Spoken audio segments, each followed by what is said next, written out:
ஓம் நம சிவாய. தெய்வத்தின் குரல் முதல் பகுதி. வெளியே கர்மம் உள்ளே தியானம் என்ற தலைப்பில் மகாபெரிவா அருளிய உரை. பலவிதமான கர்மானுஷ்டானங்களை நான் சொல்கிறேன். இந்த கர்மங்கள் பரமேஸ்வர பூஜை, பரோபகாரம் எல்லாம் பிறருக்காக செய்யப்படுவதாக தோன்றினாலும் உண்மையில் தங்களுக்கே செய்து கொள்வதுதான். பிறருக்கு உபகாரம் செய்வதால், சேவை செய்வதால் அல்லது சுவாமிக்கு பூஜை செய்வதால் அவனவனுக்கும் உள்ளுக்குள்ளே ஒரு நிறைவு ஏற்படுகிறது. நாம் செய்கிற சேவையில் மற்றவர்களுக்கு உண்மையான லாபம் இருந்தாலும் இருக்கலாம், இல்லாமலும் இருக்கலாம். நம் சேவை அவர்களுக்கு தேவைப்படாமலும் இருக்கலாம். ஆனால் அதை செய்யும்போது நமக்கே திருப்தியும் சந்துஷ்டியும் அமைதியும் உண்டாகின்றன. பரோபகாரம் என்று சொன்னாலும் கூட அது பிறருக்கு உபகாரமாக இருந்தாலும் இல்லாவிட்டாலும் தனக்கே உபகாரமாக இருக்கிறது. பிறருக்கு சேவை செய்வதற்காக நாம் எத்தனையோ கஷ்டங்கள், தியாகங்கள், சரீர சிரமம் எல்லாம் அடைந்தாலும் இதற்கெல்லாம் மேலாக அதிலேயே ஒரு நிறைவை, சந்துஷ்டியை நமக்குள் ஏதோ ஒன்று அனுபவித்து கொண்டிருக்கிறது. இப்படியேதான் நாம் பூஜை பண்ணுவதால் சுவாமிக்கு எந்த லாபமும் இல்லை. ஆனாலும் பூஜை, பாராயணம், க்ஷேத்ராடனம் என்று பல காரியங்களை பலவித கஷ்டங்களை பட்டு நாம் செய்வதிலே நமக்கே ஒரு நிறைவு உண்டாகிறது. நம்மிடம் நமக்குள்ள பிரியத்தினால்தான் நமது நிறைவை வேண்டிய சேவை செய்கிறோம், பூஜை செய்கிறோம். பத்னியிடமும் பிள்ளையிடமும் மற்றவரிடமும் நாம் வைக்கிற பிரியத்துக்கெல்லாம் உண்மையில் நம்மிடமே உள்ள பிரியம்தான் காரணம்.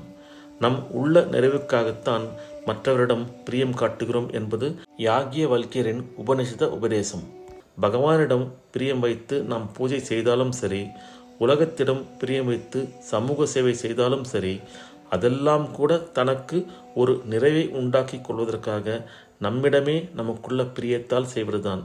இந்த நிறைவை அடைவதற்காக வெளியிலே எத்தனை கஷ்டம் வந்தாலும், துக்கம் ஏற்பட்டாலும், தியாகங்கள் செய்ய வேண்டியிருந்தாலும் நாம் பொருட்படுத்துவது இல்லை. நேரடியாக நமக்கே நல்லது செய்து கொள்ள வேண்டும் என்று பணத்தையும் இந்திரிய சுகங்களையும் தேடிப்போனால் இந்த உள்நிறைவு உண்டாக மாட்டேன் என்கிறது. மாறாக சுய காரியங்கள் நிம்மதி இன்மையிலும் துக்கத்திலுமே கொண்டு விடுகின்றன. கண்ணாடியில் நமது முகத்தை பார்க்கிறோம். அதன் நெற்றியில் பொட்டில்லை என்று தெரிகிறது. உடனே கண்ணாடிக்கு சாந்து இட்டால் என்ன ஆகும்? கண்ணாடி கருப்பாகும். பிம்பத்துக்கு பொட்டு வைப்பது என்றால் பிம்பத்தின் மூலமான மனிதனுக்குத்தான் பொட்டு வைத்து கொள்ள வேண்டும். எனக்கு என்று நினைத்து செய்யும் காரியங்கள் உண்மையில் நம் மனசுக்கு கரி போட்டு வைப்பதாகவே, நமக்கு நாமே கரியை பூசிக்கொள்வதாகவே முடிகிறது. மனசு என்கிற மாய கண்ணாடியில் பிரதிபலிக்கிற பரமாத்ம பிம்பத்தையே நான் என்று நினைக்கிறோம். அந்த பிம்பத்துக்கு அழகு செய்வது என்றால் உண்மையில் பரமாத்மாவுக்கு அழகு செய்ய வேண்டும். பரமாத்ம ஸ்வரூபமான லோகத்துக்கெல்லாம் செய்கிற சேவை இதனால்தான் நிறைவை தருகிறது. இதே மாதிரிதான் அந்த பரமாத்மாவை பூஜிப்பதும். தனக்கு என்று வைத்து கொள்கிற கரிப்பொட்டு இப்பொழுதுதான் அலங்கார திலகமாகிறது. அம்பாளுக்கு செய்கிற அலங்காரம்தான் நமக்கு அழகு. நமக்கே செய்து கொள்கிற அலங்காரம் அகங்காரத்துக்குத்தான் வழிகாட்டும். இதை மற்றவர்களும் ரசிப்பதில்லை. அம்பாளை அலங்கரித்தால் அதை பார்த்து எல்லோரும் சந்தோஷிக்கிறார்கள்.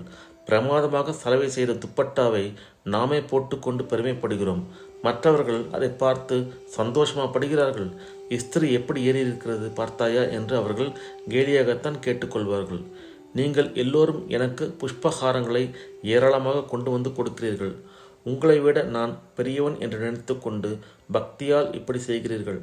நீங்களே இந்த மாலைகளை போட்டுக்கொள்ளாமல் இங்கே கொண்டு வந்து கொடுத்தால்தான் அலங்காரமாகிறது என்று நினைத்து செய்கிறீர்கள். இம்மாதிரி சந்தர்ப்பத்தில் நாம் ரொம்ப பெரியவர்தான் என்று நினைத்து கொண்டு இந்த மாலைகளால் என்னை அலங்கரித்து கொண்டால் அது அகங்காரம்தான். ஆனால் நீங்களோ எனக்கு செய்தால் விசேஷம் என்று பக்தியோடு கொண்டு வந்து கொடுக்கிறீர்கள். இவற்றை நான் திரஸ்கரிக்கலாமா? அதனால்தான் நீங்கள் என்னை அலங்கரித்து பார்க்க ஆசைப்படுகிற மாதிரி நானும் இந்த மாலைகளை அம்பாளுக்கு சமர்ப்பணம் பண்ணி அலங்காரம் பண்ணுகிறேன். நமக்கு நல்லது செய்வதாக நினைத்து பணமும் புகழும் இந்திரிய சுகங்களும் தேடிப்போவது மனசில் கரியை ஏற்றுகிற காரியம்தான். பரமாத்ம ஸ்வரூபமான உலகுக்கு செய்கிற நல்லதே தான் உண்மையில் நமக்கும் நல்லது. ஆத்மக்ஷேமம் அதுவே. இதை நம்முடைய உள்மனமே அறிந்திருக்கிறது. அதனால்தான் தனக்கென்று செய்து கொள்கிற சௌகரியங்கள் கூட ஏற்படாத நிறைவு பிறருக்காக அசௌகரியப்படுத்தப்படும் போது ஏற்படுகிறது. உலகம் பரமாத்ம ஸ்வரூபம் என்றால் நாமும் அதே பரமாத்ம ஸ்வரூபம்தான். மனசு என்கிற கண்ணாடியை எடுத்துவிட்டு அந்த பரமாத்ம ஸ்வரூபமே நாம் என்பதை அனுபவித்து பார்க்க வேண்டும். இதுதான் தியானம் என்பது. நாம் செய்கிற இத்தனை காரியங்களும் கடைசியில் ஒரு காரியமும் இல்லாத அந்த ஆத்ம தியானத்தில்தான் நம்மை சேர்க்க வேண்டும். நான் எத்தனையோ அனுஷ்டானங்களை சொல்கிறேனே, அவற்றின் முடிவு இதுவே. காரியங்களில் நமக்கு பலவிதமான சந்தோஷங்கள் உண்டானாலும் காரியமில்லாத தூக்கத்தில் இருக்கிற பெரிய சாந்தி இவற்றில் இல்லை. ஒரு நாள் தூங்கவிட்டால் எவ்வளவு கஷ்டப்படுகிறோம்.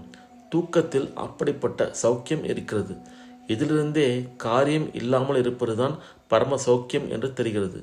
அப்படி காரியமே இல்லாமல் தன் உண்மை நிலையான பரமாத்ம ஸ்வரூபத்தில் அமிழ்ந்திருப்பதுதான் தியானம். தூக்கத்திலே நாம் சௌக்கியமாயிருக்கிறோம் என்றும் தெரியவில்லை. தூக்கம் கலைந்த பின் தான் தூக்கத்திலே சுகமாயிருப்பதாக தெரிகிறது. இப்படியின்றி பேரானந்தமாக இருக்கிறோம் என்று பிரக்ஞையுடன் சாந்தமாக இருப்பதுதான் தியான யோகத்தின் முடிவான சமாதி நிலை.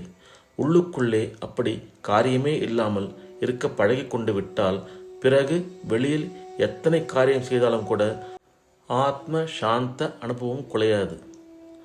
ஓம் நம சிவாய.